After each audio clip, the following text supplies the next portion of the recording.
welcome to Pondering Psalms. We are in the week where we're looking at Pondering Psalm 77.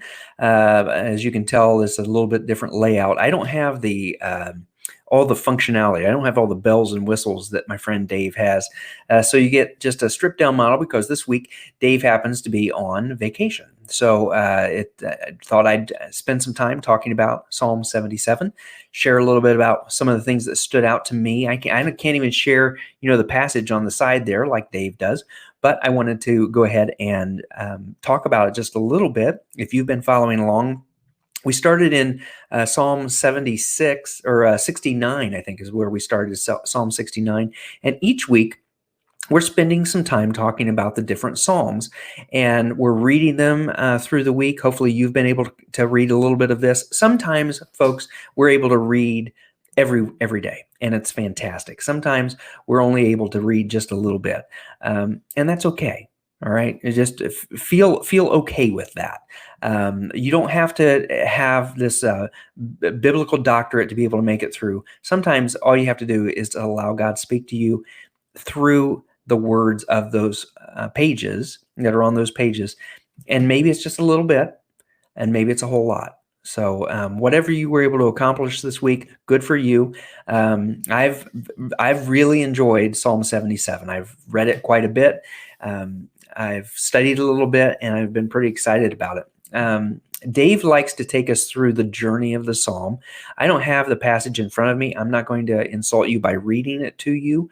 If you've been reading it, great. If you haven't, hit pause right now. Go ahead and hit pause and then read it, just quickly. It's just a few verses. It's not a lot.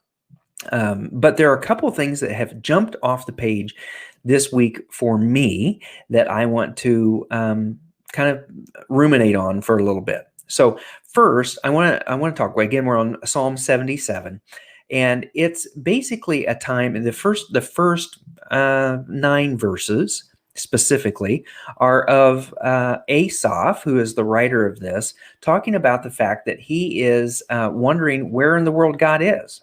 Right? I cry aloud to God, and that He will hear me. In the day of my trouble, I seek the Lord. My soul refuses to be comforted. When I remember God, I moan. Look, I'm doing exactly what I said I wouldn't do. But basically, he's asking, where is God? When will God show up? All right? Will God spurn me forever? Will He forget me as someone who loves Him and wants to seek after Him? And so if you read those first 9 verses, that's what you see, is where Asaph is just wondering what's going on here. But when you get to verse 10, things shift. As I was reading this, it reminded me of what I always think of Psalms being, right? There's this idea that there's a struggle. I'm trying to figure it out. There's a pivot, and then the back half is remembering God's greatness. That's exactly what this is. You've got the struggle, you've got a pivot, and then you've got these outlines of what God has done to encourage the writer and ourselves to celebrate what it is that God wants to do in our lives. That He's always been doing it. I just forgot. And now God has then come on the scene and is willing to help me through these later days. So in verse 10, he says, then I said, so remember he listed out, where's God? I'm just heartbroken. I'm really struggling. I don't understand it. Where is God?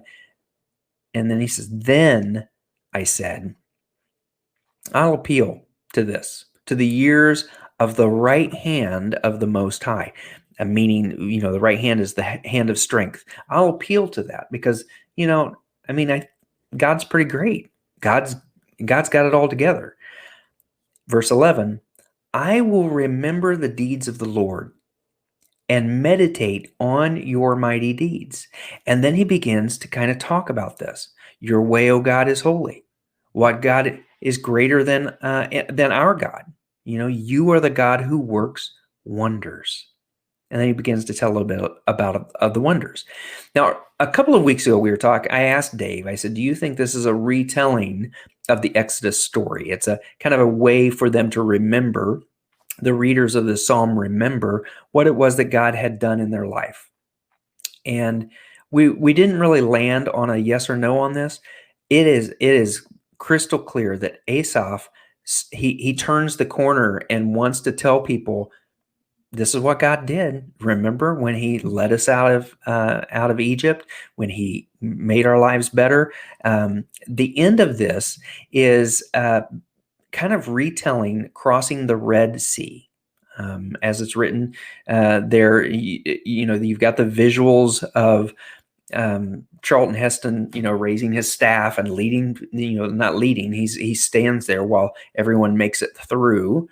The jello on the side, I always heard that it was made out of some kind of jello and it was wiggly. And so they were able to make that special effect. So if you saw that movie, if you've read the passage over and over again in Exodus, then you're familiar with them going through the Red Sea. But listen to what Asaph says. The crash of your thunder, this is in verse 18, all right? The crash of your thunder was in the whirlwind. Your lightning lighted up the world. The earth trembled and shook. So that's kind of that image of the waters parting, this whole thing, the pillar was leading them through. Your way was through the sea, your path through the great waters, yet your footprints were unseen. I love that verse. That is verse 19. Your footprints were unseen. I mean, that's just beautiful. I mean, your way was through the water. You already knew that. You had prepared that way for us before we left Egypt, right? This was where we were headed. Yet nobody would have guessed that, right? No one would have even begun to imagine that that is the escape route that you have created for us. Verse 20 then says, you led your people like a flock by the hand of Moses and Aaron. So here's the takeaway. I like the big aha, all right? I like the takeaway. I like the, what does this thing say to me? I read this every day and I loved it because it was right there in verse 19 and verse 20. I don't know about you, but there have been times in my life where I felt I was right up against the edge of the sea. I had no understanding of how God was going to get me out of the jam that I was in. Maybe I created it, maybe I didn't. Maybe it's just something that happened. And I had to wonder, where are we going with this? What's next? And so when you're in that place and verse 19 says your way was through the sea, you can look to the right and you can look to the left and you can realize that there's nowhere I can go. I certainly can't go back. But who would have guessed that God had already stepped through the water? God had already planned a road through the water. The NLT talks about a road that was through there, a path that was already through there. And you have this beautiful image of a unconventional rescue and how God has been able to do that for the Israelites. And if we're honest, how he's done it for ourselves, for us, for you, for me, I know for Dave, for our families. God has been faithful to keep moving forward, to make sure that we are not just trapped, but in fact free. It was just a great passage for me. So for me this week, I don't know about you, but for me this week, Psalm 77 really spoke, gave me a wonderful opportunity to celebrate the power of God in my life, to remind me when there are those days where I don't know where to go next. I'm calling out, I'm holding out my arm, I'm just asking God, please answer me. I have to stop and I have to remember the power of God. I have to remember his strong right hand. I have to remember that he has made a way. I may not be able to see it. I may not even know where it'll come from, but it's there. It's waiting. And God has already got it in plan. I mean, you can't ask for more than that in a psalm, certainly, and in life. So if you're a follower of God, if you're just reading this psalm for the first time and you wonder, what in the world does it mean?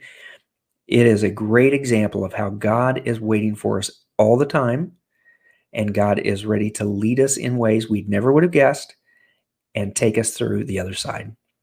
So that's my take. That's my pondering of Psalm 77. I hope you have an excellent week as you read Psalm 78. We start, tomorrow, and we start reading Psalm 78. It takes us through the next week. Look, Psalm 78 is it's like 72 verses, okay? So it may be one of those things you just want to read a little bit every day, or it may be that you want to set aside a little bit more time to read that. Psalm 78, it's an excellent psalm. It's got some super takeaways, but it's going to require a little bit more commitment to do that. So if you're able to, good for you. If you're not able to, then that's all right. God's all about grace.